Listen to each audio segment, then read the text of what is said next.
قرآن کریم کی جس آیت مبارکہ کی تلاوت کا شرف حاصل کیا ہے، اللہ تبارک و تعالی مجھے حق کہنے، آپ کو حق سننے، اور اس سے بھی زیادہ پہلے مجھے اس کے بعد آپ کو عمل کرنے کی توفیق عطا فرمائے۔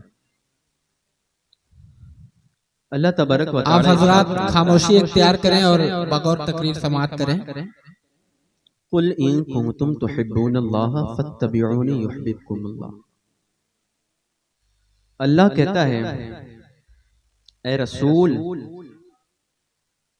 تم فرما دو اپنی امت کو مخاطب کر کے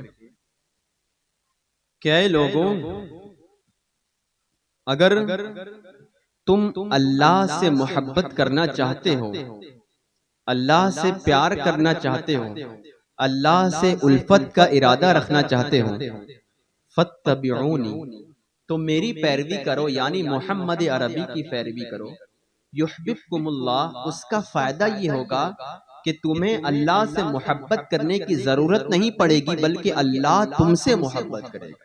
بے شک اس آیت کریمہ میں سادہ سا اس کا ترجمہ مفہوم یہ ہے کہ اگر کوئی بندہ یہ چاہتا ہے کہ میں اللہ تبارک و تعالیٰ سے محبت کروں، اللہ تبارک و تعالیٰ سے پیار کروں، اس کے فرامین پر عمل کروں، تو اس کا سمپل سا اور سب سے اچھا طریقہ یہ ہے کہ وہ رسول کی اتباع کرے، رسول کی پیروی کرے، رسول کی فرما برداری کرے، تو اس کو انعام و اکرام یہ ملے گا کہ وہ بندہ جو اللہ سے محبت کرنا چاہتا تھا، اب اس کا فائدہ اتباع رسول کا یہ ہوگا کہ اللہ اس بندے سے محبت کرے گا۔ دیکھیں اتباع کا مطلب کیا ہوتا ہے، توجہ میری طرف کریں۔ اللہ تبارک و تعالیٰ پہلے مجھے عمل کرنے، اس کے بعد آپ کو بھی عمل کرنے کی توفیق عطا فرمائے۔ آمین۔ اتباع کا مطلب کیا ہوتا ہے، پیروی کا مطلب کیا ہوتا ہے؟ رسول پاک صلی اللہ تعالی علیہ وسلم کے فرامین کے مطابق اپنی زندگی گزارنا۔ اللہ کے رسول صلی اللہ تعالی علیہ وسلم نے جس جس چیز کا ہمیں حکم دیا ہے اس پر عمل کرنا، اور جس جس چیز سے ہمیں روکا ہے، منع فرمایا ہے، اس سے ہمیں رک جانا، باز رہنا، یہ اتباع رسول اس کا نام ہے۔ یعنی سیرت مصطفیٰ پر عمل کرنا، اسوہ حسنہ اسوہ حسنہ پر چلنا، اور رسول پاک کی زندگی کے مطابق اپنی زندگی گزارتے رہنا، یہ اتباع رسول ہے۔ جب رسول کی پیروی کی جاتی ہے، رسول پاک صلی اللہ تعالی علیہ وسلم کی غلامی میں زندگی گزاری جاتی ہے، جب فرمان مصطفیٰ کے مطابق زندگی گزارتا ہے کوئی شخص، کوئی بندہ، تو اس کے سامنے مشکلات کا بھی سامنا آتا ہے، اس کے اوپر اذیتیں بھی آتی ہیں، اس کے اوپر مشکلات بھی آتی ہے، لیکن جب واقعی بندہ اللہ کے رسول کی اتباع میں ہمہ وقت لگا رہتا ہے، مصطفیٰ جان رحمت صلی اللہ علیہ وسلم کی خالص اتباع میں زندگی گزارنے لگتا ہے، تو اس کا بہت بڑا انعام یہ ہوتا ہے، یحببکم اللہ، کہ اللہ اس بندے سے محبت کرنے لگتا ہے، اس سے پیار کرنے لگتا ہے۔ تاریخ اٹھا کر دیکھیں، رسول پاک صلی اللہ تعالی علیہ وسلم کی زندگی میں صحابہ کرام رضوان اللہ تعالی اجمعین کا زمانہ تھا۔ صحابہ کرام رضوان اللہ تعالی علیہ اجمعین نے اتباع رسول میں اللہ کے رسول صلی اللہ تعالی علیہ وسلم کی پیروی میں کیسے زندگی گزاری؟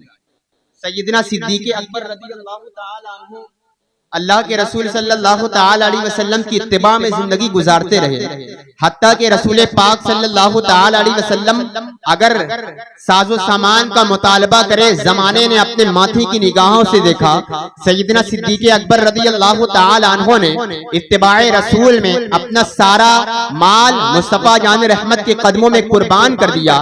جہاں مال کی ضرورت پڑتی صدیق اکبر اپنا مال لے کر آتی، جہاں ساز و سامان کی ضرورت پڑتی ساز و سامان پیش کرتے، جہاں اپنے ہاتھ کی بات آتی صدیق اکبر اپنا ہاتھ بھی پیش کرتے، جہاں حتیٰ کہ جان نچھاور کرنے کی بات آتی صدیق اکبر اپنا اتباع رسول میں جان بھی نچھاور کر دیتے، لیکن اتباع رسول میں کوئی بھی آنچ آنے نہ دیتے تھے۔ رسول پاک صلی اللہ تعالی علیہ وسلم کی پیروی میں ہمہ وقت لگے رہتے، لیکن کبھی زبان سے شکایت کے الفاظ نہ نکالتے۔ مصیبتیں اتباع رسول میں آتی، اذیتوں کا پہاڑ ان کے اوپر توڑا جاتا، لیکن کبھی صدیق اکبر کی زبان سے شکایت اور شکوہ کے الفاظ نظر نہ آتے۔ اتباع رسول میں ہمہ وقت لگے رہے۔ حضرت عمر فاروق اعظم کا زمانہ آیا، اتباع رسول میں حضرت عمر نے اپنا 50% مال اللہ کے رسول کے قدموں میں قربان کر دیا، حتیٰ کہ عمر وہ ذات ہے کہ مدینے میں سب سے پہلے ایمان لانے کے بعد کعبے کے صحن میں اگر کسی شخص نے کھلم کھلا نمازیں پڑھی ہے جماعت کے ساتھ، وہ ذات حضرت عمر فاروق اعظم کی ذات ہے۔ اتباع رسول میں اپنی جان کو بھی نچھاور کیا، مصیبتوں کا پہاڑ ڈھایا جاتا، لیکن کبھی عمر فاروق اعظم کی زبان سے شکوہ الفاظ نظر نہ آتے، کبھی آپ کی زبان پر شکایت کے الفاظ نہ تھے۔ اتباع رسول میں حضرت عثمان غنی بھی رضی اللہ تعالی عنہ تشریف فرما ہے، حتیٰ کہ مصطفیٰ جان رحمت صلی اللہ تعالی علیہ وسلم کی اتباع میں بلوائیوں نے آپ کو شہید کر دیا، حتیٰ کہ کئی دنوں تک آپ کے اوپر کھانا پانی بند کر دیا، ایک کمرے میں سیدنا عثمان غنی کو بند کر دیا۔ اتباع رسول میں مصطفیٰ جان رحمت کی اطاعت میں زندگی گزارتے رہے، لیکن مصیبتوں اور اذیتوں پر صبر کر کے حضرت سیدنا عثمان غنی رضی اللہ تعالی عنہ اتباع رسول میں اپنی زندگی کو نچھاور کر دیا، حتیٰ کہ شہید بھی ہو گئے، لیکن کبھی زبان سے شکایت کے الفاظ نہ نکالے۔ مولا علی شیر خدا کی زندگی دیکھے، اتباع رسول میں کوفے کی سرزمین پر آپ کو شہید کر دیا گیا، لیکن کبھی زبان سے شکایت کے الفاظ نظر نہ آئے۔ امام حسن مجتبی رضی اللہ تعالی عنہ کو زہر دیا گیا، پوچھا امام حسین نے کس کو زہر دیا؟ امام حسن نے ارشاد فرمایا اس کا بدلہ میں اپنے رب کے اوپر چھوڑتا ہوں، اس لیے کہ اے حسین تو بدلہ لے گا تو انسانی طاقت کے مطابق بدلہ لے گا، لیکن اللہ بدلہ لے گا تو اپنی شان کے مطابق بدلہ لے گا، میں اس کا بدلہ اللہ کے اوپر چھوڑتا ہوں۔ اتباع میں شہید ہو گئے، اتباع میں مصطفیٰ میں اپنی جان نچھاور کر دیا، لیکن زمانے نے اپنے ماتھے کی نگاہوں سے دیکھا کہ امام حسن نے کبھی اپنی زبان سے شکایت کے الفاظ نہ نکالے، بلکہ اپنے جان کے دشمنوں کو بھی معاف فرما دیا۔ امام حسین کربلا کی سرزمین پر اپنے 72 جانثار ساتھی کے ساتھ تشریف فرما ہے۔ ارے یہی تو اتباع تھی کہ آپ نے اپنے ظالم کے ہاتھ میں اپنا ہاتھ نہ دیا، شریعت مصطفیٰ کی دھجیاں اڑانے والے شخص کے ہاتھ میں اپنا ہاتھ نہ دیا، بلکہ اپنی جان کو نچھاور کر دیا، خون بہنا تو برداشت کر لیا، لیکن ظالم کے ہاتھ میں اپنا ہاتھ دینا گوارا نہ کیا۔ اتباع رسول میں اپنے بیٹے کی شہادت قربان کی، اتباع رسول میں اپنی اولادی کی قربانی قبول فرمائے، اتباع رسول میں حتیٰ کہ اپنی جان میں نچھاور کر دی، لیکن زمانہ گواہ ہے اتباع مصطفیٰ میں، اطاعت مصطفیٰ میں کبھی امام حسین رضی اللہ تعالی عنہ زبان سے شکایت کے الفاظ نظر نہ آتے۔ یہ ایک لمبی تاریخ ہے، یہ ایک طویل داستان ہے۔ حضرت امام اعظم ابو حنیفہ علیہ رحمت و رضوان جن کے مسلک کے ہم ماننے والے ہیں، ہم حنفی کہلاتے ہیں۔ امام اعظم ابو حنیفہ علیہ رحمت و رضوان کو جیل میں بند کیا گیا، لیکن مصطفیٰ جان رحمت کی اطاعت میں فرما برداری میں زندگی گزاری، جیل کی زندگی کاٹ لی، لیکن مصطفیٰ جان رحمت کی اطاعت پر آنچ آنے نہ دیا۔ غوث اعظم سیدنا شیخ عبد القادر جیلانی رضی اللہ تعالی عنہ کے حالات و واقعات آپ پڑھیں، درختوں کے پتے کھا کر زندگی کا بسیرا کیا کرتے تھے، لیکن وہ عبد القادر دین مصطفیٰ کی تبلیغ میں، اطاعت رسول میں، اتباع رسول میں آنچ آنے نہ دیا۔ مصیبتوں کا پہاڑ ڈھایا جاتا، بھوکے پیاسے رہ کر اتباع رسول کی پیروی کی، لیکن کبھی زبان سے شکایت کے الفاظ نظر آئے۔ مخدوم اشرف جہانگیر سمنانی کے حالات آپ پڑھیں، اتباع رسول میں تاج کو تخت کو ٹھوکر مارا اور اپنا شہر چھوڑ کر پچھوچا کی سرزمین پر تشریف لائے، لیکن کبھی زبان سے شکایت کے الفاظ نہیں ہے۔ تمام اولیاء کا یہی حال ہے کہ صبر کرتے رہے، مصیبتوں کو اذیتوں پر صبر کرتے رہے، لیکن کبھی زبان سے شکایت کے الفاظ نظر نہ آتے۔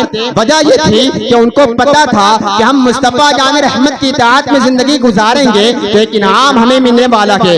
یہاں تک کہ ان صحابہ نے، ان تابعین نے، ان اولیاء نے اطاعت مصطفیٰ میں اپنی زندگی گزاری، اللہ کا انعام آیا، اور یحببکم اللہ کہہ کر اللہ نے اپنے ان دوستوں کو پکارا، اور جب اللہ نے اپنے ان صحابہ، اپنے ان اولیاء سے محبت کی، جب اللہ ان سے محبت کرنے لگا تو وہ صدیق اکبر صرف ابو بکر ابن قحافہ نہ بنے، جب صدیق اکبر، جب اللہ نے ان سے محبت کی تو وہ ابو بکر ابن قحافہ صداقت کے تاجدار بن کے چمکے، جب اللہ نے ان سے محبت کی تو عمر ابن خطاب فاروق اعظم اعظم بن کے چمکے. جب اللہ نے ان سے محبت کی تو عثمان ابن عفان سخاوت کے بادشاہ بن کے چمکے. جب اللہ نے ان سے محبت کی تو علی بن ابی طالب شجاعت کے علم بردار بن کے چمکے. جب اللہ نے ان سے محبت کی تو حسن ابن علی رحم دلی کے بادشاہ بن کے چمکے.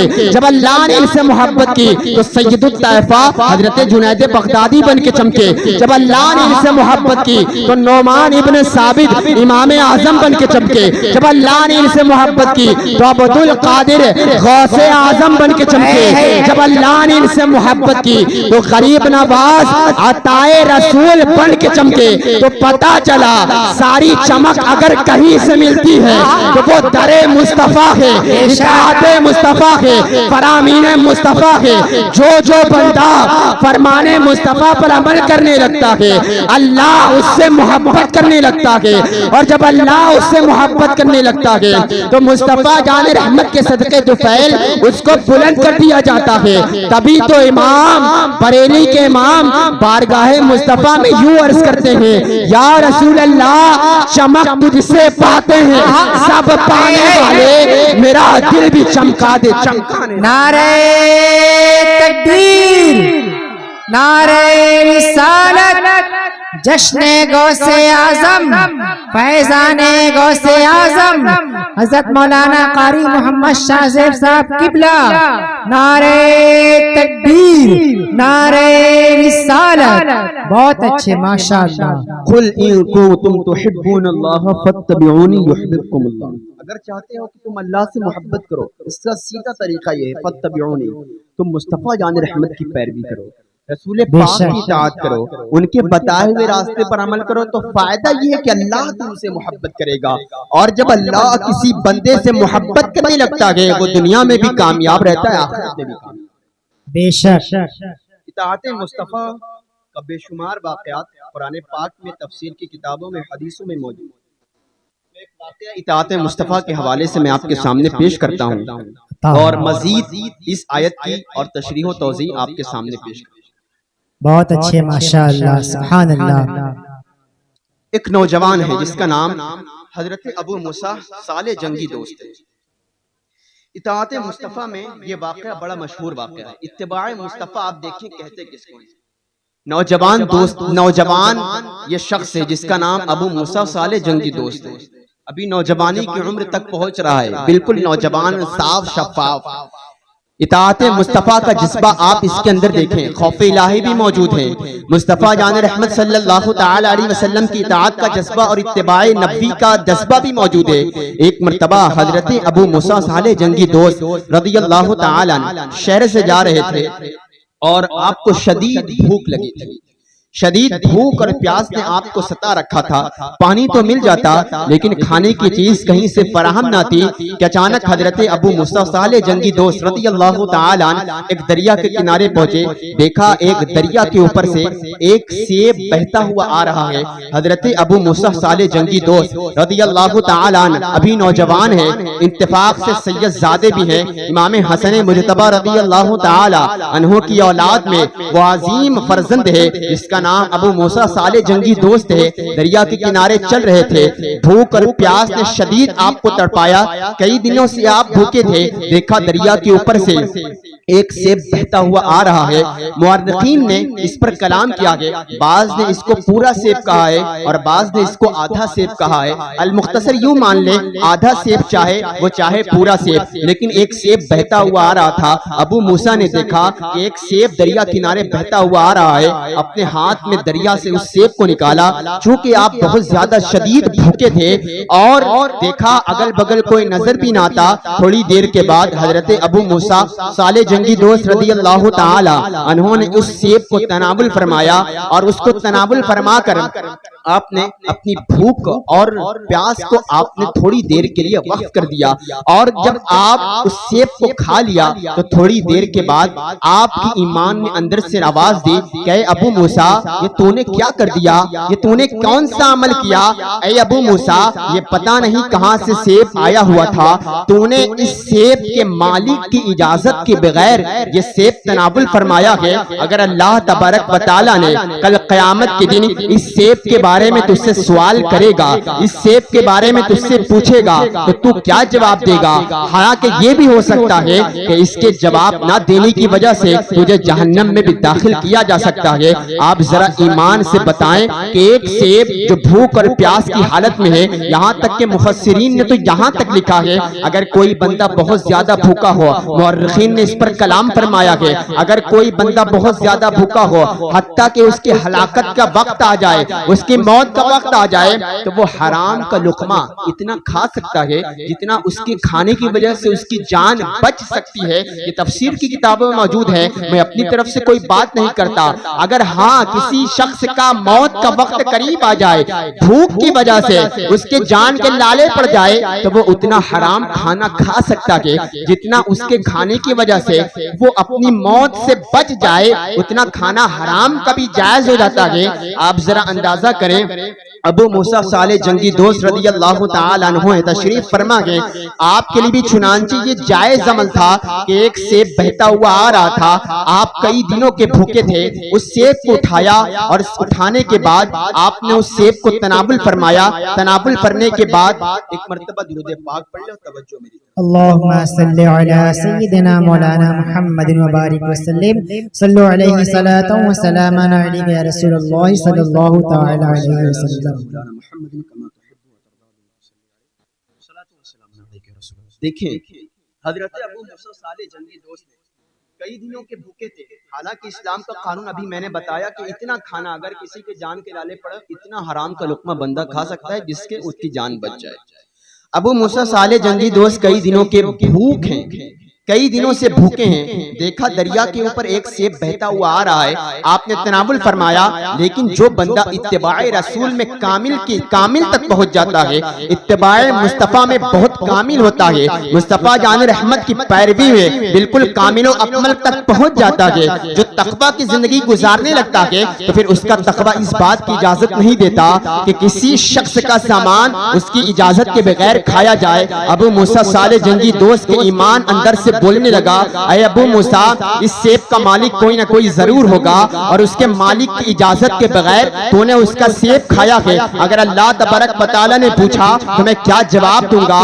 اگر کل قیامت کے دن اس کے بدلے مجھے جہنم میں داخل ہونا پڑے تو پھر میں کیسے سزا کاٹوں گا؟ ابو موسیٰ صالح جنگی دوست کے ایمان اندر سے بات کرنے لگا۔ ابو موسیٰ صالح جنگی دوست رضی اللہ تعالیٰ اس سیب کو کھانے کے بعد اب اس طرف جانے لگے کہ کہیں جہاں سے جس سائیڈ سے یہ سیب بہتا ہوا آ رہا ہے میں اس کی طرف چلتا ہوں، ہو سکتا ہے کہ کہیں نہ کہیں اس سیب کا درخت موجود ہو اور اس کے مالک سے مجھے ملاقات ہو جائے تو میں اس سے چل کر اس سے ملاقات کر کے اس سیب جو میں نے کھایا ہے اس کا معافی اور اس کی تلافی کر لوں گا۔ ابو موسیٰ صالح جنگی دوست رضی اللہ تعالیٰ جس طرف سے وہ سیب بہتا ہوا آ رہا تھا اسی طرف واپس چلے گئے۔ دیکھا چند میل چلنے کے بعد دیکھا دریا کے ایک کنارے ایک درخت کا پتا لٹکا ہوا تھا، سیب کا درخت تھا اور وہ لٹکا ہوا تھا۔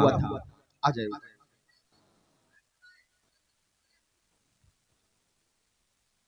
کوئی بات ہے تو اوپر آ جائے، درود پاک پڑھ، اللہم صلی علی اللهم صل على سيدنا مولانا محمد وبارك وسلم صلوا عليه صلاة وسلاما عليك يا رسول الله صلی اللہ تعالی علیہ وسلم۔ سبحان اللہ، ماشاءاللہ، بہت خوب۔ صلی اللہ تعالی علیہ وسلم۔ توجہ کے ساتھ، میرے نے بڑی معذرت کے ساتھ توجہ کے ساتھ سنیں، یہ غوث پاک کی محفل ہے، وہ غوث پاک کہ جن کی محفلوں میں فرشتے آ کر ان کی تقریر سنا کرتے ہیں، بے شک اور سچ جہاں ہے۔ اللہ اور اس کے رسول کا ذکر ہوتا ہے اللہ تبارک و تعالی ایسی محفلوں میں اپنی رحمت کا نزول فرماتا ہے۔ بے شک بندہ اگر اچھی نیت کے ساتھ کوئی دعائیں کرتا ہے تو اس کی دعا اللہ تبارک و تعالی رد نہیں کرتا بلکہ اپنی بارگاہ میں قبول فرما لیتا ہے۔ بے تو شک محفل کے آداب کو پامال نہ کریں، ادب کے ساتھ بیٹھے۔ ایک شاعر نے بہت پہلے کہا تھا، بہت مقبول شے، با ادب با نصیب، بے ادب بد نصیب۔ ادب کے سچ دائرے میں ہے۔ تو میں یہ عرض کر رہا تھا کہ ابو موسیٰ صالح جنگی دوست اس طرف چلے گئے جس طرف سے وہ بہتا ہوا سیب آیا تھا۔ دیکھا ایک درخت کے کنارے ایک درخت کی ٹہنی لٹکی ہوئی تھی، سمجھ گئے کہ واقعی اسی درخت کا سیب گرا ہوگا اور بہتا ہوا میرے پاس آیا ہوگا، چلو میں اندر چلتا ہوں، شاید اسی درخت کا یہ سیب ہوگا تو میں اس درخت کا جو باغیچے کا مالک ہے اس کے مالک سے معافی مانگ لوں گا۔ حضرت ابو موسیٰ صالح جنگی دوست رضی اللہ تعالی عنہ اس باغیچے کے اندر پہنچے، دیکھا ایک شخص موجود ہے اور بڑا شاف و شفاف موجود شخص حاضر ہے، بارگاہ میں عرض ہوئے حضرت ابو موسیٰ صالح جنگی دوست رضی اللہ تعالی عنہ بالکل نوجوان ہے، چہرہ چمکتا ہے، اچانک چہرہ چمک رہا ہے اور چونکہ آپ سید زادے بھی ہیں، ایمان کی خوف سے خشیت الہی میں اس مالک باغیچے کے مالک کی بارگاہ میں پہنچے اور عرض کیا کہ مجھے معاف فرما دیں، آپ کے درخت کا ایک سیب پانی میں گرا اور بہتا ہوا آگے گیا، مجھے کئی دنوں کا بھوکا تھا، میں اس سیب کو کھا لیا، تناول کر لیا اور میں نے آپ سے اجازت نہیں لی تھی، تو اب میں آپ کے پاس آیا ہوں، میں نے آپ کی اجازت کے بغیر آپ کا سیب کھایا ہے، تو چنانچہ میں یہ ڈر محسوس کرتا ہوں کہیں اللہ تبارک و تعالی اس کے بدلے میں مجھے جہنم میں داخل نہ فرما دے، تو مجھے اس سیب کھانے کے بدلے میں مجھے معاف فرما دے۔ جو اس باغیچے کا مالک تھا وہ بھی بڑا نیک اور ولی کامل انسان تھا، وہ بھی سید زادے تھے۔ دیکھا یار ایسے ماحول میں کہ ایک شخص آدھا سیب کھا کر آیا ہوا ہے، وہ بھی کئی دور آگے آدھے سیب کھا کر اس کی معافی مانگنے کے لیے آیا ہے۔ آج ہمارا حال یہ ہے کہ بڑے بڑے لوگوں کا ہم مال اور پیسہ غصب کر جاتے ہیں، ہمارا ایمان اندر سے نہیں پکارتا۔ آج ہمارا حال یہ ہے کہ ہم بہنوں کا حق مار لیتے ہیں، آج ہمارا حال یہ ہے کہ ہم لوگوں کی ناجائز زمینیں دبا لیتے ہیں، جبکہ رسول پاک صلی اللہ تعالی علیہ وسلم کا فرمان ہے کہ اگر کسی شخص نے کسی شخص کی ناجائز طریقے سے ایک بالش ایک بتہ اگر زمین ہڑپ لی، ناجائز طور پر ہتھیا لی، تو کل قیامت کے دن اللہ تبارک و تعالی 7 طبق زمین اس کے گلے میں ڈال دے گا۔ آج بڑا بڑا زمین کا غفلہ ہم کر لیتے ہیں، ہمارا ایمان اتنا کمزور ہو چکا ہے کہ اندر سے ہمیں کوئی آواز نہیں آتی۔ آج ہم کسی کا پیسہ اگر قرضے کے طور پر لے لے تو ادا کرنے کا ہم نام نہیں لیتے۔ آج تو ہمارا یہ حال بن چکا ہے، کاریگروں کی مزدوری کے طور پر پرسنٹیج کے نام پر ہم ان کی مزدوری سے کٹوتی کر لے رہے ہیں اور اسی پیسے سے ہم اپنے بچوں کی شادی بیاہ اور حج پہ حج اور عمرے پہ عمرے کیے جا رہے ہیں، اور ہمارا ایمان اندر سے کوئی گواہی نہیں دے رہا۔ آج حرام کھانا ہمارے پیٹ میں اتنا جا چکا ہے کہ آج ہمارا دل بھی مردہ، ہمارا ضمیر بھی مردہ اور ہم خود مردہ ہو چکے ہیں کہ مصطفیٰ جان رحمت کی تعلیمات آج ہمیں اچھی نہیں لیتی۔ تو میں اس واقعات کی تفصیلات میں نہیں جاتا، آج ہمارا حال یہ ہے کہ آج لوگوں کا مال ہم بڑی تیزی کے ساتھ چوری کر کے ڈکیتی کر کے غصب کر کے کھا جاتے ہیں، لیکن ہمیں اندر سے بیدار نہیں ہوتے، ہمارا دل اندر سے نہیں پکارتا۔ لیکن کیسا وہ نوجوان ابو موسیٰ صالح جنگی دوست تک ایک آدھے سیب کی معافی مانگنے کے لیے اس سے باغیچے کے مالک کے پاس پہنچا، مجھے معاف فرما دیں، میں نے آپ کی اجازت کے بغیر آپ کا سیب کھایا ہے۔ وہ ولی کامل باغیچے کا مالک بھی دیکھ کر حیران کہ آدھے سیب کا مالک اس کی معافی مانگنے کے لیے نوجوان لڑکا آیا ہے۔ اس نے کہا میں ایسے معاف نہیں کروں گا، ایسے معاف نہیں کروں گا۔ ابو موسیٰ نے کہا تو پھر کیسے معاف کریں گے؟ اس باغیچے کے مالک نے کہا کہ تجھے میرے باغیچے کی چند دن اور چند مہینے چند سال خدمت کرنا پڑے گا، چند سال خدمت کرنا پڑے گا۔ جب تو چند سال خدمت کرے گا تب میں معاف کرنے کا سوچوں گا۔ آپ ذرا اندازہ کریں کہ آدھے سیب کی معافی مانگ یہ بہت بڑی بات ہے، لیکن باغیچے کے مالک نے شرط رکھ دی کہ چند سال تجھے خدمت کرنا پڑے گا، مالی بن کر میرے باغیچے کی خدمت کرنا پڑے گا، تب میں تجھے معاف فرماؤں گا۔ ابو موسیٰ صالح جنگی دوست نے سوچا کہ چند سال ہی تو ہیں، میری زندگی کا کوئی بھروسہ نہیں، 1 سال 2 سال چند مہینے میں اس کے باغیچے کی خدمت کر لوں گا، میرے اوپر یہ داغ تو نہیں رہے گا کہ میں نے اس کی اجازت کے بغیر سیب کھایا ہے تو کل قیامت دن اللہ مجھے جہنم میں ڈالے گا، چلو میں یہ شرط منظور کر لیتا ہوں۔ کیسا وہ عظیم نوجوان ہے کہ اس نے اس شرط کو منظور کر لیا، اور 1-2 دن نہیں چند مہینے، اور مورخین نے یہاں تک لکھا ہے کئی سال حضرت ابو موسیٰ صالح جنگی دوست نے اس باغیچے کی خدمت کی اور مالی بن کر اس کی خدمت کرتے رہے، حتیٰ کہ جب سال گزر گئے تو حضرت ابو موسیٰ صالح جنگی دوست اس باغیچے کے مالک کے پاس پہنچے، اب تو مجھے معاف فرما دے، اب تو کئی مہینے میں آپ کے باغیچے کی خدمت کر چکا ہوں، اب مجھے معاف فرما دیں۔ آپ سنیں، باغیچے کے مالک نے کہا آخری شرط میری ہے، اگر اس شرط کو آپ قبول کر لیں گے تب میں آپ کو معاف فرما دوں۔ کیا شرط ہے؟ اس باغیچے کے مالک نے کہا کہ میری ایک لڑکی ہے، حپائج ہے، نہ کان سے سن سکتی ہے، نہ آنکھ سے دیکھ سکتی ہے، نہ زبان سے بول سکتی ہے، اس کے ہاتھ بھی کام نہیں کرتے، پاؤں سے چل بھی نہیں سکتی، حپائج ہے، بالکل لنگڑی لولی ہے، تجھے اس سے نکاح کرنا پڑے گا، اور تو اس سے نکاح کر لے گا تب میں تجھے اس کے بدلے میں تجھے معاف فرما دوں۔ آپ ذرا اندازہ کریں کہ نکاح جیسی پاک ہستی کہ جس سے لڑکی کے ساتھ زندگی بھر گزارنا ہو، ایک آدھے سیب کی معافی کے لیے سالوں خدمت کر چکے باغیچے کی، اب ایسی لڑکی سے نکاح جو نہ سن سکتی ہے، نہ دیکھ سکتی ہے، نہ بول سکتی ہے، نہ چل سکتی ہے، اس کے ہاتھ بھی کام نہیں کر سکتے، اب سالوں ایسی لڑکی کے ساتھ زندگی گزارنا ہے۔ لیکن ابو موسیٰ صالح جنگی دوست اتباع رسول میں مصطفیٰ جان رحمت صلی اللہ تعالی علیہ وسلم کی پیروی کیسی پیروی ہے، اطاعت مصطفیٰ پر سبحان اللہ سبحان اللہ۔ یہ ڈر کہ کہیں اس خوف سے مجھے قیامت کے دن اللہ تبارک و تعالی جہنم میں ڈالا ہے، دل میں پیدا ہوا ایمان کہ چند دن کی زندگی ہے، لاؤ اس لڑکی کے ساتھ نکاح کر لیا جائے، ایک نہ ایک دن تو سب کو مرنا ہے، ایک نہ ایک دن تو سب کو دنیا سے رخصت ہو کر جانا ہے، یہ دنیا تو ایک مسافر والی زندگی ہے، چند دن کے بعد میں آخرت میں ہمیشہ کی جو زندگی گزاروں گا تو امید ہے کہ اللہ تبارک و تعالی مجھے جنت میں جگہ عطا فرمائے گا تو میں ہمیشہ وہاں رہوں گا، تو یہ چند دن کی زندگی میں ایسی لڑکی سے نکاح کر لیتا ہوں۔ راضی ہو گئے اور کہا کہ میں ایسی لڑکی سے نکاح کرنے کے لیے راضی ہوں۔ باغیچے کے مالک نے اس سے نکاح کرایا۔ جب رات کے وقت اس لڑکی کے گھر پہنچے، بہت کمرے اچھے، میں داخل ہوئے، دیکھا یہ لڑکی تو سن بھی سکتی ہے، بول بھی سکتی ہے، دیکھ بھی سکتی ہے، چل بھی سکتی ہے، اس کے ہاتھ بھی کام کرتے ہیں۔ سبحان اللہ سبحان اللہ۔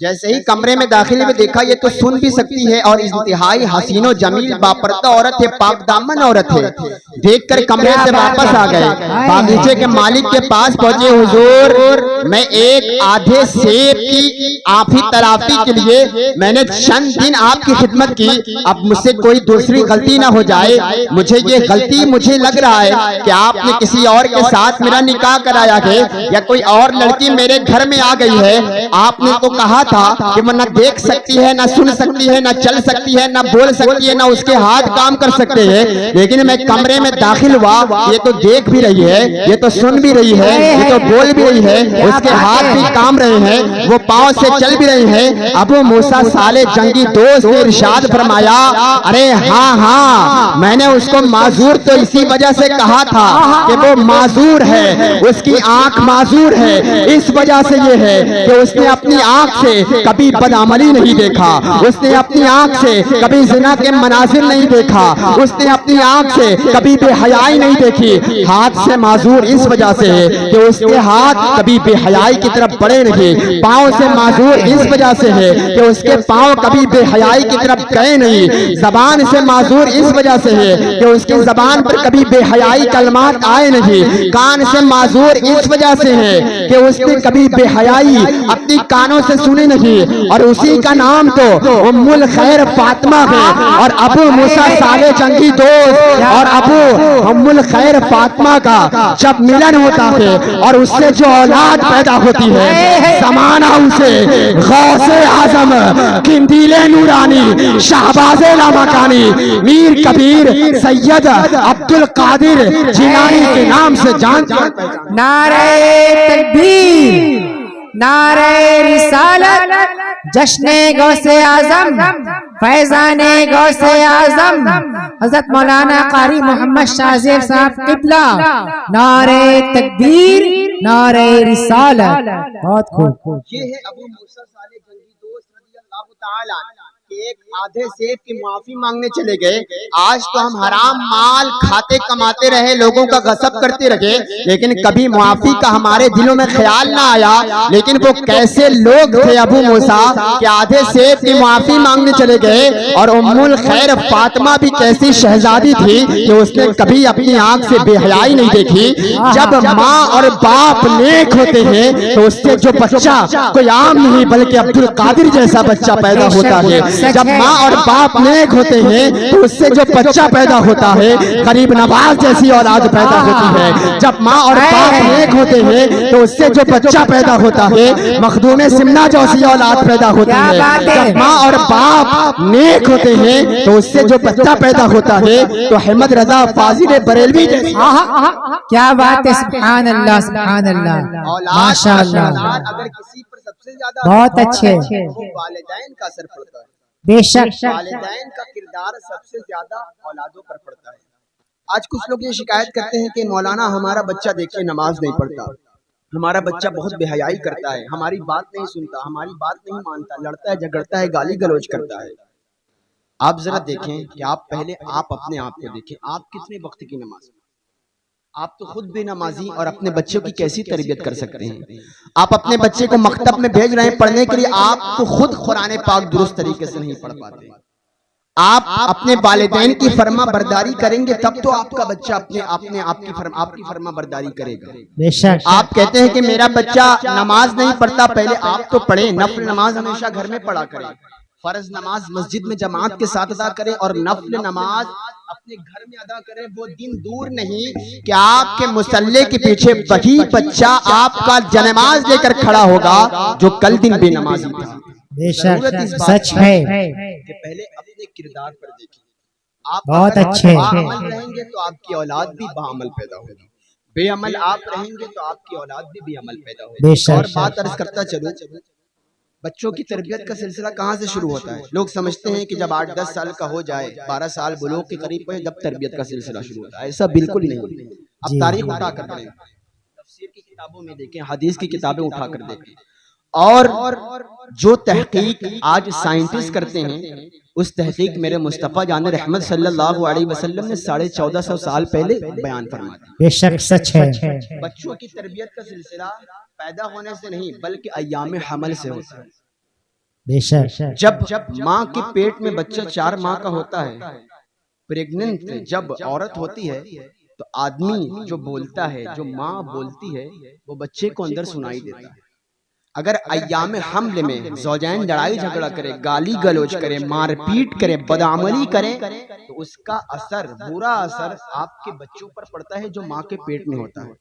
غوث پاک کا ہی تو واقعہ ہے کہ آپ نے پیدا ہوتے ہی 18 یا 17 سپارہ غالباً سنا دیا. بے شک، سچ ہے. ارشاد فرمایا غوث پاک نے، جب میری ماں قرآن پاک کی تلاوت کیا کرتی تو میں اپنے ماں کے شکم میں ان تلاوتوں کو سنا کرتا تھا، اور 18 پارہ میری ماں نے مجھے سنایا تھا تو پیدا ہونے کے بعد مجھے 18 سپارے یاد ہیں. سبحان اللہ، ماشاء اللہ، تربیت کا سلسلہ ماشاء پریگننسی سے، اللہ. ایام حمل سے. ضرورت اس بات کی ہے کہ اولاد کی تربیت پہلے خود عمل کرے اور تربیت کرنا شروع کرے. بہت اچھے. اور آگے چلتا چلوں اتباع رسول. اور بہت لمبی میں گفتگو نہ کروں، اللہ تبارک و تعالیٰ سے دعا ہے کہ مولا پہلے مجھے عمل کرنے اور اس کے بعد آپ کو بھی عمل کرنے کی توفیق عطا فرمائے. آمین. غوث اعظم سیدنا شیخ عبد القادر جیلانی رضی اللہ تعالی عنہ کے نام سے یہ محفل منسوب ہے. کون ہے غوث پاک رضی اللہ تعالی عنہ؟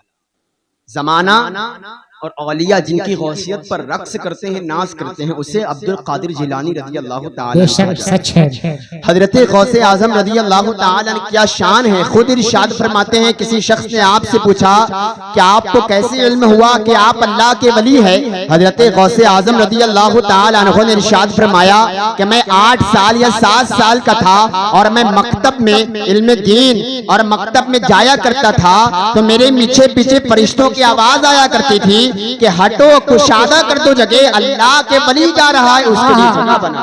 بے شک، سبحان کہا اللہ. کرتے تھے فرشتوں کی آواز مجھے کانوں میں سنائی پڑتی تھی کہ اللہ کے ولی کے لیے جگہ بنا دیا جائے. غوث پاک کی ولایت کا عالم یہ ہے کہ فرشتوں کی زبانوں پر بھی غوث پاک کی غوثیت کا چرچا ہے. غوث اعظم رضی اللہ تعالی عنہ کون ہے؟ غوث اعظم رضی اللہ تعالی عنہ جب معراج کی رات مصطفیٰ جان رحمت صلی اللہ تعالی علیہ وسلم مسجد اقصی سے، آج تو مسجد اقصی کے اوپر ظلم و زیادتی ڈھائی جا رہی ہے، وہاں کے بچوں کو آپ دیکھیں کیا ہے مسجد اقصی، تربیت کا اثر ہوتا ہے. مسجد اقصی فلسطین کے مسلمانوں کے جو بچے نامرد پیدا نہیں ہوتے بلکہ اس کے جو بچے ہوتے ہیں آج کے کئی بہادر مرد بھی آج ان کے پلووں کی خاک کے برابر نہیں. آج ان کا ایمان اتنا مضبوط ہے. مسجد اقصی میں رسول پاک صلی اللہ تعالی علیہ وسلم نے فرشتوں کی امامت فرمائی. مسجد اقصی کیا ہے؟ مسجد اقصی یہ ہمارا قبلہ اول ہے. ہم اس کے لیے کیوں اتنا تڑپتے ہیں؟ آخر وجہ کیا ہے؟ وجہ یہ ہے کہ جو مسجد اقصی ہے ہمارا قبلہ اول ہے. قبلہ اول کا مطلب کیا ہے؟ رسول پاک صلی اللہ تعالی علیہ وسلم صحابہ کرام کے ساتھ، اللہ کے رسول صحابہ کرام رضوان اللہ تعالی معین کے ساتھ مسجد اقصی کی طرف رخ کر کے 16 اور 17 مہینے تک نمازیں ادا فرمائی. تو اسی وجہ سے قبلہ اول کہا جاتا ہے کہ یہ مسجد اقصی یہ قبلہ اول ہے. بے شک سچ رسول ہے. پاک نے آپ کی طرف رک کر کے نماز پڑھا مسجد اقصی. اور مسجد اقصی یہ اتنی مقدس جگہ ہے، فلسطین کی سرزمین ایسی بابرکت جگہ ہے کہ جہاں کئی انبیاء کی مزار موجود ہے. اسی وجہ سے اس کو بے شک سچ ہے. اسی وجہ سے اس کو القدس اور بیت المقدس کے نام سے بھی یاد کیا جاتا ہے کہ یہاں کئی انبیاء اور کئی نبیوں کی مزار ہیں. اور مسجد اقصی ہی میں معراج کی رات رسول پاک صلی اللہ تعالی علیہ وسلم نے تمام انبیاء کی امامت فرمائی تھی. یہی وجہ ہے کہ خانہ کعبہ اور مسجد نبوی کے بعد اگر کوئی افضل ترین جگہ ہے تو وہ جگہ کوئی اور نہیں بلکہ مسجد اقصی ہے، جہاں رسول پاک صلی اللہ تعالی علیہ وسلم نے جس کے لیے ارشاد فرمایا کہ اگر کوئی مسجد اقصی کی طرف سفر بھی کرے تو اس کا گویا سفر کرنا بھی عبادت میں لکھا جاتا ہے. میں عرض کر رہا تھا حضرت غوث پاک کے حوالے سے، معراج کی رات اللہ کے رسول صلی اللہ تعالی علیہ وسلم امامت کے بعد جب آپ کی بارگاہ میں حضرت جبریل علیہ السلام براق لے کر آئے، یہ واقعہ صوفیاء کرام نے اس کو بیان فرمایا ہے. اور صوفیاء کرام کے اس واقعے کو اعلیٰ حضرت علیہ رحمت و رضوان نے فتاوی رضویہ کی 28ویں جلد میں نقل فرمایا ہے. تو اس کی حوالے جو اس کا حوالہ ہے فتاوی رضویہ کی 28ویں جلد میں موجود ہے. آپ شان دیکھیں غوث اعظم کی. بہت اچھے. حضرت غوث اعظم رضی اللہ تعالی عنہ کا کیا مقام ہے؟ رسول پاک صلی اللہ تعالی علیہ وسلم کے سامنے حضرت جبریل نے براق تشریف فرما کیا. یا رسول اللہ آپ اس براق پر تشریف فرما ہو جائیں اور اوپر کی طرف جائیں. اور مسجد اقصی ہی کے مقام پر مقام براق بھی موجود ہے. تو یہ بہت مقدس جگہ ہے جہاں مقام براق بھی موجود ہے. رسول پاک کے سامنے براق لایا گیا. اللہ کے رسول صلی اللہ تعالی علیہ وسلم کے سامنے براق حاضر ہے. براق نے اپنی زبان میں ایک کلام کیا اور عرض کیا یا رسول اللہ صلی اللہ علیہ وسلم آقا آپ مجھ سے وعدہ کریں.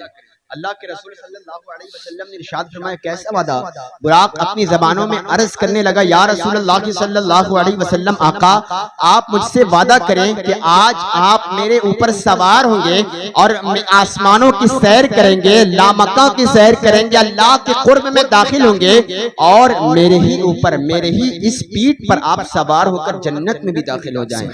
یا رسول اللہ آپ مجھ سے یہ وعدہ کریں. اعلیٰ حضرت علیہ رحمت و رضوان آگے ارشاد فرماتے ہیں کہ وہ رسول انسان تو انسان جانوروں کی بھی فریاد اپنی بارگاہ میں رد نہیں کرتا. بے شک کوئی سچ بھی ہے. شخص چاہے وہ انسان ہو، چاہے وہ جانور ہو، چاہے وہ نباتات ہو، چاہے وہ جمادات ہو، چاہے وہ حیوانات ہو، اللہ کے رسول کی بارگاہ میں جو بھی آتا ہے وہ خالی نہیں جاتا بلکہ اپنے دامن کو بھر کر جاتا ہے. امام کہتے ہیں واہ کیا جود و کرم ہے شہ بندھا تیرا، نہیں سنتا کہ نہیں مانگنے والا تیرا.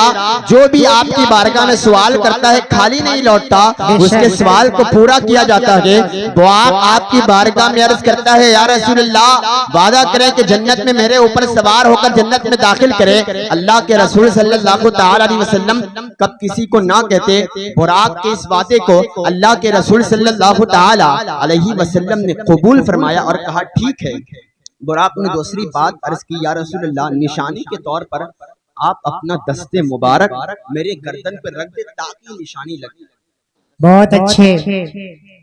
پاک کا یہ معجزہ ہے کہ اللہ کے رسول صلی اللہ تعالی علیہ وسلم اگر پتھر پر ہاتھ رکھیں یا پیر رکھیں تو آپ کا پتھر آپ کا نشان قدم بنا لیتا ہے. اور ہمارا حال یہ ہوتا ہے کہ ہم پتھر پر قدم رکھتے ہیں تو ہمارا نشان نہیں بنتا. اگر مٹی پر ہم قدم رکھیں تو مٹی میں نشان بن جاتا ہے. ہم مٹی میں نشان رکھیں تو قدم بنے اور اللہ کے رسول مٹی میں نشان رکھیں تو قدم کے نشان نہ آئے. اور پتھر پر رکھے تو قدم مبارک کے نشان آ جائے. یہ رسول پاک کا معجزہ ہے اور معجزہ اسے ہی کہا جاتا ہے جو دماغ میں نہیں آتا. آج لوگ کہتے ہیں کہ اللہ کے رسول صلی اللہ تعالی علیہ وسلم کے بے شمار معجزات اللہ تبارک و تعالی نے اپنے محبوب کو عطا فرمایا تھا. خیر میں بات دور نہ نکل جائے, میں عرض کر رہا تھا, براق نے عرض کیا یا رسول اللہ آپ اپنا دست مبارک میرے گردن پر رکھ دے, جھوم جائیں گے آپ اس واقعے کو سن کر. دست مبارک میرے گردن پر رکھ دے تاکہ نشانی بن جائے اور قیامت کے دن جنت میں آپ اسی براق پر سوار ہو کر جنت میں داخل کریں. بہت اچھے. اپنا دست مبارک اس براق کی گردن پہ رکھا, وہ براق ایسا خوشی کے مارے شادمانی میں ایسا جھومنے لگا. اعلیٰ حضرت نے لکھا کہ وہ براق جب اچھلنے لگا خوشی کے مارے تو 40 ہاتھ اونچا اچھل. کتنا خوشی کے مارے کہ مصطفیٰ جان رحمت صلی اللہ تعالی علیہ وسلم کا دست نبوت آج میرے اوپر لگا ہے. وہ دست نبوت رسول پاک کا اگر مٹی پر لگے تو مٹی رقص کرے, مٹی بھی خوشبودار ہو جائے. آج براق مصطفیٰ جان رحمت کا دست مبارک کا نشان اپنے اوپر لے کر خوشی کے مارے جھوم رہا ہے. اور ایسی شادمانی کہ اعلیٰ حضرت نے لکھا کہ 40 ہاتھ اونچا اچھلنے لگا خوشی کے مارے. اب رسول پاک صلی اللہ تعالی علیہ وسلم کو اس براق پر سوار ہونا ہے. وہ براق 40 ہاتھ اونچا اچھلنے لگا کہ اتنے میں غوث اعظم سیدنا شیخ عبد القادر جیلانی رضی اللہ تعالی عنہ کی روح اقدس آقا کریم صلی اللہ تعالی علیہ وسلم کی خدمت میں حاضر ہوئی اور عرض کرنے لگی. کون؟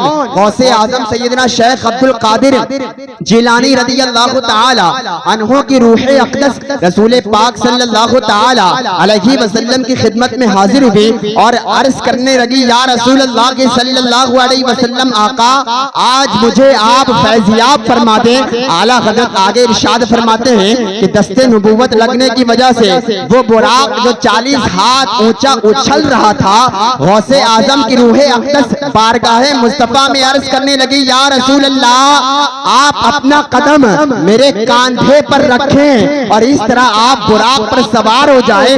اعلیٰ حضرت آگے ارشاد فرماتے ہیں اللہ کے رسول صلی اللہ تعالی علیہ وسلم نے اپنا قدم غوث اعظم سیدنا شیخ عبد القادر جیلانی رضی اللہ تعالی عنہ کے کاندھے پر رکھا اور اس طرح براق پر سوار ہوئے. اور سوار ہونے کے بعد آسمانوں کی طرف نکل گئے اور اللہ کے رسول صلی اللہ تعالی علیہ وسلم نے ارشاد فرمایا, کیا فرمایا کہ اے عبد القادر آج تو نے اپنی گردن پر میرا قدم لیا ہے, اب صبح قیامت تک آنے والے تمام اولیاء کی گردن پر تیرا قدم ہوگا. تو پتہ یہ چلا تمام فیض جو ملتا ہے مصطفیٰ جان رحمت صلی اللہ تعالی علیہ وسلم کے در سے ملتا ہے. جب شیخ عبد القادر جیلانی نے مصطفیٰ جان رحمت صلی اللہ علیہ وسلم کا قدم مبارک اپنے کاندھے پر لیا تو اس کی برکت یہ نصیب ہوئی کہ اللہ کے رسول نے آپ کو سید الاولیاء کا تاج بنایا اور ولیوں کا سردار بنایا اور تمام اولیاء کی گردن پر آپ کا قدم مبارک رکھایا. تو پھر کیوں نہ کہوں جو بریلی کے امام کہتے ہیں واہ کیا مرتبہ اے غوث ہے بالا تیرا, اونچے اونچوں کے سروں سے قدم آلا تیرا, سر بھلا کیا کوئی جانے کہ ہے کیسا تیرا, اولیاء ملتے ہیں آنکھیں وہ ہے تلوا. سبحان اللہ ماشاءاللہ. اولیاء ملتے ہیں آنکھیں وہ ہے تلوا تیرا. ایک تو ملنا یہ ہوتا ہے کہ قدم مل کر قدم مبارک سے آنکھیں مل رہے ہیں, اور ایک ملنا کیا ہوتا ہے, ایک ملنا یہ ہوتا ہے کہ بلندی اتنی اونچی ہے کہ بندہ مل مل کر دیکھ رہا ہے اس کو دکھائی نہیں پڑتا, اتنی اونچی بلندی ہے. غوث اعظم سیدنا شیخ عبد القادر جیلانی رضی اللہ تعالی عنہ کی بلندی اتنی ہے کہ اولیاء آنکھیں مل مل کر دیکھ رہے ہیں. اسی لیے تو امام کہتے ہیں سر بھلا کیا کوئی جانے کہ ہے کیسا تیرا, اولیاء ملتے ہیں آنکھیں وہ ہے تلوا تیرا. بے شک سبحان اللہ. شیخ عبد القادر جیلانی رضی اللہ تعالی عنہ کی شان مبارکہ جو غوث اعظم رضی اللہ تعالی عنہ خود ارشاد فرمائے. غوث اعظم سیدنا شیخ عبد القادر جیلانی رضی اللہ تعالی عنہ خود ارشاد فرماتے رائیت بلاد اللہ کی جمعان, خود ارشاد فرماتے ہیں کہ لوگوں میں نے اللہ کے تمام شہر کو ایسے دیکھتا ہوں جس طرح میں اپنے ہتھیلی پر رائی کے دانے کو دیکھتا ہوں. بے شک آپ ذرا اندازہ کریں، ذرا سوچیں، کیا کوئی بندہ ایسا ہو سکتا ہے کہ ہتھیلی پر رائی کے دانے کی مثل کوئی پوری کائنات کو دے سکتا ہے؟ غوث اعظم رضی اللہ تعالی عنہ ارشاد فرماتے ہیں رائی تو بلاد اللہ کی جمال. چلیے میں ابھی تھوڑا دیر میں ختم کر دیتا ہوں. قاری صاحب ایک دم درود پاک پڑھ اللہم صلی علی اللہ رب محمد صلی اللہ علیہ وسلم نحن عباد محمد صلی اللہ علیہ وسلم صلی اللہ تعالی علیہ وسلم. آخری بات میں پیش کر کے اپنی گفتگو سماعت کر دینا چاہوں گا. خود ارشاد فرماتے ہیں غوث پاک رضی اللہ تعالی کہ اللہ کے شہر کو میں ایسے دیکھتا ہوں جیسا میں اپنے ہتھیلی پر رائے کے کوئی دانہ دیکھ رہا ہوں. آپ ذرا اندازہ کریں کہ غوث اعظم رضی اللہ تعالی عنہ کا یہ مقام ہے کہ اللہ کے تمام شہروں کو، انسانوں، جنات کو، نباتات کو، جمادات کو، حیوانات کو، شجرات کو، حجرات کو غوث اعظم رضی اللہ تعالی عنہ اپنے ہتھیلی پر ایسے دیکھتے ہیں جیسے کوئی رائی کا دانہ. ارے جب غوث اعظم کا یہ مقام ہے کہ ہاتھ کی ہتھیلی پر ان سیاروں کو، ان ستاروں کو، چاند سورج کے دیکھ رہے ہیں، تو پھر غوث اعظم کا جب یہ مقام ہے تو پھر صحابہ کا مقام کیا ہوگا؟ ارے جب صحابہ کا مقام غوث اعظم کے مقام سے بلند ہے تو تمام صحابہ میں صدیق اکبر کا مقام کیا ہوگا؟ اور جب صدیق اکبر کا یہ مقام ہے تو تمام انبیاء کا کیا مقام ہوگا؟ اور جب تمام انبیاء کا مقام یہ ہے تو یہ شان ہے خدمتگاروں کے سردار کا عالم کیا ہوگا؟ بے شک سبحان اللہ. عرض کر رہا تھا قل ان کنتم تحبون اللہ فاتبعونی یحببکم اللہ. اگر تم چاہتے ہو کہ تم اللہ سے محبت کرو تو اس کا آسان طریقہ یہ ہے کہ تم مصطفیٰ جان رحمت صلی اللہ علیہ وسلم کی پیروی میں لگ جاؤ، بے شک اللہ کے رسول کی اطاعت میں لگو، اللہ کے رسول کی فرما برداری میں زندگی گزارو. فائدہ یہ یحببکم اللہ، اللہ تم سے محبت کرنے لگے. جلسے کا مقصد یہی ہوتا ہے کہ یہاں آ کر رات بھر گزارنا نہیں، بلکہ جلسے کا مقصد یہ ہوتا ہے کہ ہم یہاں آئیں تو یہ دل جو ہمارا مردہ ہو گیا ہے اس مردہ دل کو ہم زندہ کریں، بے شک مردہ ضمیر کو ہم بیدار کریں. اگر ہم آئیں اور ہمیں اس جلسے سے کوئی پیغام نہ ملے، کچھ سیکھنے کو نہ ملے، کچھ نصیحتیں نہ ملے، تو پھر ایسا جلسہ کس کام کا؟ تو ضرورت اس بات کی ہے کہ ہم آئیں یہاں تو کچھ نہ کچھ اپنے دل کو بیدار کریں، اور جو کچھ گناہ ہیں اللہ کی بارگاہ میں سچی توبہ کر کے جائیں. کیونکہ اب فقط شور مچانے سے نہیں کچھ ہوگا، صرف ہونٹوں کو ہلانے سے نہیں کچھ ہوگا. زندگی کے لیے بے موت ہی مرتے کیوں ہوں، اہل ایمان ہو تو شیطان سے ڈرتے کیوں ہوں. سارے غم سارے گلے شکوے بھلا کے اٹھو، دشمنی جو بھی ہے آپس میں بھلا کے اٹھو. اب اگر ایک نہ ہو پائے تو مٹ جاؤ گے، خشک پتوں کی طرح تم بھی بکھر جاؤ گے. اپنے اسلام کی تاریخ الٹ کر دیکھو، اپنا گزرا ہوا ہر دور پلٹ کر دیکھو. تم تو پہاڑوں کا جگر چاک کیا کرتے تھے، تم تو دریاؤں کا رخ موڑ دیا کرتے تھے. تم نے خیبر کو اکھاڑا تھا، تمہیں یاد نہیں؟ تم نے باطل کو پچھاڑا تھا، تمہیں یاد نہیں؟ پھرتے رہتے تھے شب و روز بیابانوں میں، زندگی کاٹ دیا کرتے تھے میدانوں میں. رہ کے محلوں میں ہر آیت حق بھول گئے، عیش و عشرت میں پیمبر کا سبق بھول گئے. کوئی عبادت کی چاہت میں رویا، کوئی عبادت کی راحت میں رویا. عجیب ہے یہ نماز محبت کا سلسلہ اقبال، کوئی ادا کر کے رویا، کوئی قضا کر کے رویا. اللہ تبارک و تعالی کہنے اور سننے سے زیادہ پہلے مجھے اور اس کے بعد آپ کو عمل کرنے کی توفیق عطا فرمائے. جو کچھ بیان میں صحبن غلطیاں ہوئی ہوں مولا معاف فرمائے.